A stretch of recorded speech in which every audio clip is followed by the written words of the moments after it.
Alright guys, here we are for day 42. And today I painted a little bit of a conversion. I'm painting a halfling Bloodbowl team for a friend of mine. And he wanted it Notre Dame colors. And so I decided that the thrower should be a Leprechaun. So I pulled a little top hat I had out in one of my bits boxes, stuck it on there. And yeah, so here he is. So I started off, he was primed in Wraithbone. Then I used Warp Lightning on all the green that you see. Then I used Golem and Flesh on the skin. I used Griffhound Orange on the hair. Of course, he's an Irish leprechaun. He's got to have red hair. Then I used some Talarn Sand on the belt and the ties on his jacket. Then I used Necro Gold from Scale 75 on the armor, and then highlighted that with Peridot Alchemy from Scale 75.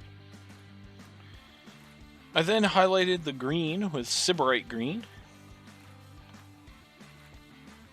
Then I did the belt buckle and the two buckles on his legs in Grey Knight Steel. Painted the ball in Gore Grunta Fur. I then did the laces as well as the whites of his eyes in Pallid Witch Flesh. I did the colored part of his eyes in Baharoth Blue. Typically, you wouldn't want to necessarily use this bright of a blue for an eyeball, but because this miniature is so small, I wanted the blue eyes to read even from far away. So his pupil is not only larger than it should be, but brighter than it should be, just so it reads as blue. And then that was him done, so I moved on to the base. I painted the base Warboss Green first for a nice under the grass color. Then I put some PVA glue on top of that. Then threw on the grass. I used some Army Painter grass.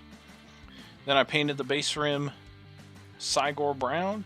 And then I just did a couple touch-ups with some Nuln Oil in a couple of the creases between folds of his jacket, on his belt, in between the ball and his hand, just to give some depth, that sort of thing. And that was it. Called it a day. So yeah, thank you everybody for watching. I will see you tomorrow for day 43.